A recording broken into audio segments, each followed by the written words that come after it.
بسم اللہ الرحمن الرحیم۔ اسٹوڈنٹس، یہ جیوگرافی کا لیکچر نمبر 32 ہے جو کہ آپ کی بکس کے چیپٹر نمبر 5 سے متعلق ہے۔ اس چیپٹر میں اسٹوڈنٹس آپ معلومات حاصل کریں گے جاپان کے ملک کے بارے میں، اور یہ تو آپ بہت اچھی طرح سے جانتے ہی ہیں کہ جاپان جو ہے وہ براعظم ایشیا میں واقع ہے، اور دراصل میں یہ ایک مجموعہ جزائر ہے، ایک آرکیپیلاگو ہے، اور براعظم ایشیا کے مشرق کی جانب واقع ہے۔ اور یقیناً آپ نے یہ بھی سنا ہوگا کہ جاپان کو دا لینڈ آف رائزنگ سن بھی کہا جاتا ہے۔ دراصل میں جاپان جو ہے وہ بہت سارے جزیروں سے مل کر بنا ہے، اسی لیے اسے مجموعہ جزائر کہا جاتا ہے، اور ان تمام کے اندر چار بہت بڑے جزیرے پائے جاتے ہیں، اور ان جزیروں کے کیا نام ہیں یہ میں آپ کو دکھاتی ہوں نیکسٹ سلائیڈ میں۔ پہلے ہم اس کی لوکیشن کو تھوڑا سا سمجھ لیتے ہیں، ٹھیک ہے؟ تو Japan is an island country in east Asia located in the northwest Pacific Ocean. It is bordered on the west by the Sea of Japan and extends from the Sea of Okhotsk in the north toward the East China Sea and Taiwan in the south. ٹھیک ہے نا؟ تو کہاں پر واقع ہے؟ یہ بحر الکاہل میں واقع ہے، ٹھیک ہے؟ بہت سارے یہ جو جزیرے جیسا کہ میں نے ابھی آپ کو بتایا، اور یہ جو مملکت جاپان ہے نا، اس کا کل رقبہ ملا کر کم و بیش 3,77,800 مربع کلومیٹر کے برابر ہے، اور جاپان کا یہ علاقہ تقریباً 30 درجے شمالی عرض بل سے لے کر کے تو 45 درجے شمال کے درمیان پھیلا ہوا ہے، 30 degrees northern latitude to 45 degrees northern latitude کے درمیان میں پھیلے ہوئے ہیں یہ جزائر۔ اور جاپان کا بلکہ کچھ علاقہ تو ہے جزیرہ سخالین میں بھی واقع ہے، جو کہ 50 درجے شمال تک چلا گیا ہے، ٹھیک ہے نا؟ کچھ آپ کو لوکیشن سمجھ آئی؟ آپ اس ورلڈ میپ میں دیکھ سکتے ہیں کہ یہ آپ کو یہاں پر یہ ریڈ کلر میں یہ والا ایریا جو نظر آ رہا ہے نا بیٹا، اس کے اندر یہ جاپان کے جزائر موجود ہیں، ٹھیک ہے؟ اسی طرح سے ہم دیکھتے ہیں کہ نیکسٹ سلائیڈ ہمیں کیا بتاتی ہے، نیکسٹ سلائیڈ کی طرف چلتے ہیں۔ تو یہاں سے آپ کو جاپان کے بارے میں کچھ اور معلومات حاصل ہوں گی، جیسا کہ میں نے آپ کو بتایا کہ جاپان کے 4 بڑے جزائر ہیں۔ کون کون سے ہیں یہ ہم دیکھتے ہیں کہ یہ 4 بڑے جزیرے کون سے ہیں۔ ان میں ایک جزیرہ جو آپ کو یہاں پر شمال میں نظر آئے گا یہ ہے ہوکائیڈو، اور یہ والا جزیرہ جو آپ کو کافی بڑا سا نظر آ رہا ہے یہ ہے ہونشو، ٹھیک ہے؟ یہ والا یہ جزیرہ یہ والا سارا، اور یہ آپ کو ایک اور چھوٹا سا اس کے نیچے جزیرہ نظر آ رہا ہوگا یہ والا، اس کا نام ہے شکوکو، اور یہ والا ایک جزیرہ اینڈ میں جو ساؤتھ میں ہے ایک اور آپ کو دکھائی دے گا یہ ہے کیوشیو، ٹھیک ہے نا؟ تو 4 بڑے جزائر ہیں یہاں پر جاپان میں، بے شمار چھوٹے چھوٹے جزائر تو ہیں ہی، لیکن اہم 4 بڑے جزائر ہیں ہوکائیڈو، ہونشو، شکوکو اور کیوشیو، یاد رہیں گے نا انشاءاللہ؟ اچھا جی، تو the Japanese archipelago was made up of about 4,000 islands that extend in an arc more than 1,200 miles long. Most people live and have lived on the 4 major islands Hokkaido, Honshu, Shikoku and Kyushu. The country is about 120 miles east of China, so they are close enough to be influenced strongly by the Chinese culture, but far enough away to be independent and fairly safe from Chinese invasions. The archipelago is 72% mountain, with an average elevation of about 1500 feet above sea level. اچھا، یہ بڑی اہم بات ہے Japan کے بارے میں کہ ایک تو یہ قدرتی طور پر جزائر پر مشتمل ہے، اور کھلے سمندر بے شمار بندرگاہیں ارد گرد کے جزائر میں موجود ہیں۔ دوسری اہم بات یہ ہے کہ تقریباً سارا کا سارا ملک ہی کوہستانی ہے،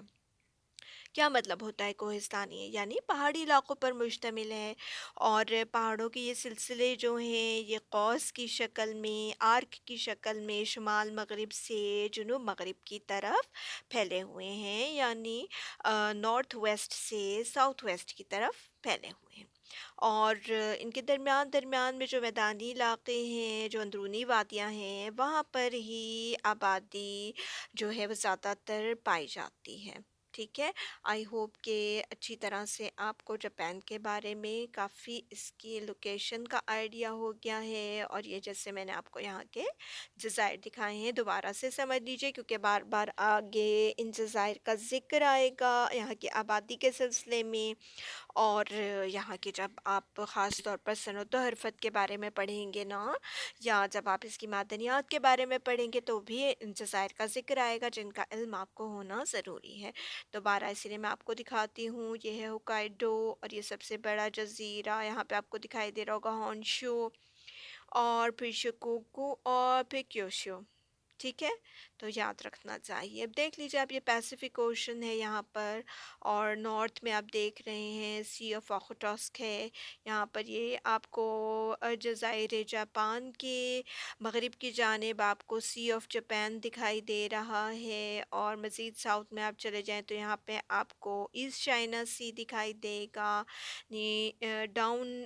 ٹو دا ساؤتھ جو فلپین کے جزائر ہیں یہاں سے دور، پھر فلپائن سی ہے یہاں پر۔ اسی طرح سے آپ کو یہاں پر ایکسٹریم نارتھ کے اندر اگر آپ دیکھیں گے تو سی آف اوخوٹسک ہے، یہ تو ہاں میں نے آپ کو بتا ہی دیا ہے۔ ٹھیک ہے نا، تو تمام اطراف سے اب ہم نے دیکھ لیا ہے، جاپان کا جائزہ لے لیا ہے، اور ہاں ساتھ ہی ساتھ اس میں ایک اور بھی آپ کو بات بتا دیتی ہوں، وہ یہ کہ جاپان کے جو امپورٹنٹ سٹیز ہیں نا، یہاں پہ آپ کو وہ بھی دکھائی دے رہے ہوں گے، جیسے یہ ہے، یہ جہاں آپ کو سٹار بنا دکھائی دے رہا ہے، یہ کیا ہے؟ ٹوکیو ہے۔ Tokyo is the capital of Japan. اس کے علاوہ اہم شہروں میں یہاں آپ دیکھ سکتے ہیں Yokohama, Nagoya, Kyoto, Kobe and Osaka are very important cities of Japan. اسی طرح یہاں پہ آپ یہ دیکھیں گے، ادھر آپ کو ناگاساکی بھی لکھا دکھائی دے گا، ناگاساکی کے ساتھ ہی اوپر آپ اس کے نارتھ کی طرف جائیں تو آپ کو یہاں پہ ہیروشیما، یہ ہیروشیما بھی دکھائی دے گا لکھا ہوا ہے نا۔ ان کا ذکر آپ سنتے رہتے ہیں، اور اب آپ نے آج دیکھ بھی لیا ہے۔ تو اب کچھ معلومات ہم دیکھتے ہیں جاپان کی پاپولیشن کے بارے میں۔ آپ کے سامنے یہ جاپان کی نا پاپولیشن کا میپ ہے، پاپولیشن ڈینسٹی میپ ہے، یہ دیکھیے گا۔ ابھی ہم نے یہ والے آئیلینڈز دیکھے ہیں نا بیٹا،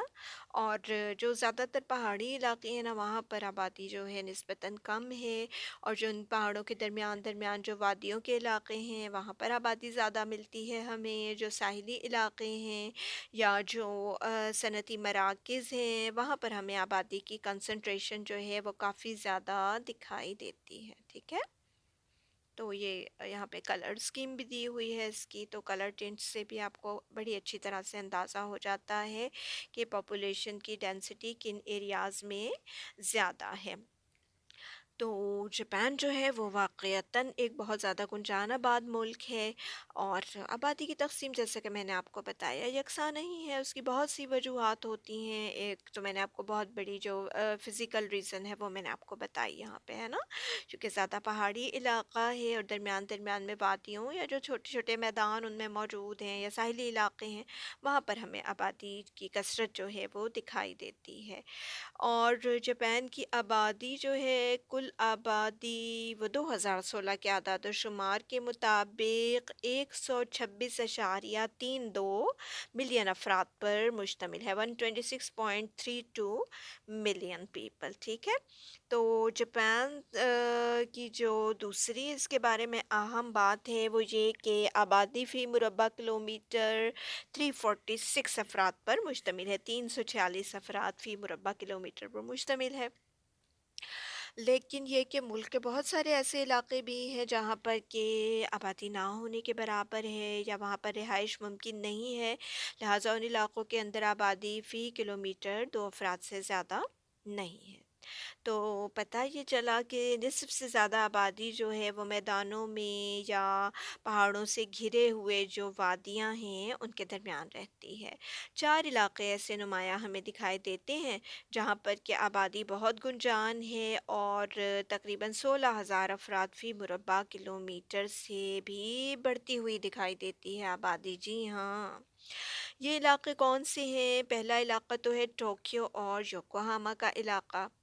دوسرا علاقہ ہے اوساکا، کوبے اور کیوٹو کا علاقہ، اور تیسرا ہے نگویا اور اس کے ارد گرد کا علاقہ، اور چوتھے اہم علاقے میں شمار ہوتا ہے شمالی کیوشیو کے صنعتی علاقے کا۔ ٹھیک ہے نا؟ اچھا جی، اب ہم آتے ہیں کچھ یہاں پر جو ڈفرینٹ ہیومن ایکٹیویٹیز ہیں ان کی طرف ہم آتے ہیں، جو نیچرل ریسورسز ہیں ان کی طرف آتے ہیں۔ تو اس ضمن میں سب سے پہلے ہم دیکھیں گے جاپان کی زراعت کو۔ اچھا، یہ تو آپ کو معلوم ہی ہے نا کہ صنعتی اعتبار سے جاپان جو ہے وہ ایک ترقی یافتہ ملک ہے اور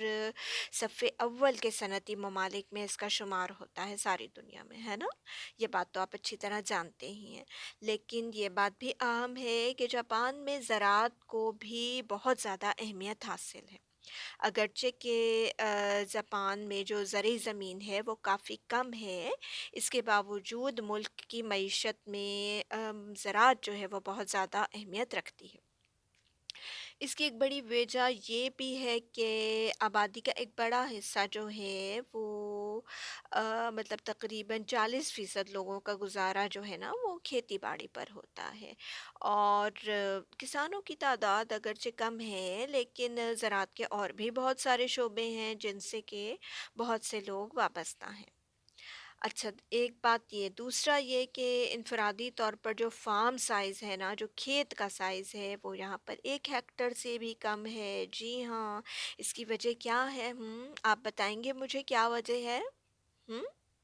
ابھی میں نے آپ کو بتایا تھا نا کہ جو ملک کا بیشتر علاقہ ہے وہ پہاڑی ہے، ٹھیک ہے، اور جو میدانی علاقہ ہے وہ بہت کم ہے، لہٰذا جو کھیتوں کا سائز ہے وہ بھی بہت چھوٹا ہے۔ یہی وجہ ہے کہ بہت وسیع پیمانے پہ جو بہت بڑی بڑی جو زرعی مشینیں ہوتی ہیں نا ان کا یہاں پر استعمال نہیں کیا جا سکتا۔ البتہ وہ علاقے جیسے ہوکائیڈو کے کچھ علاقوں کے اندر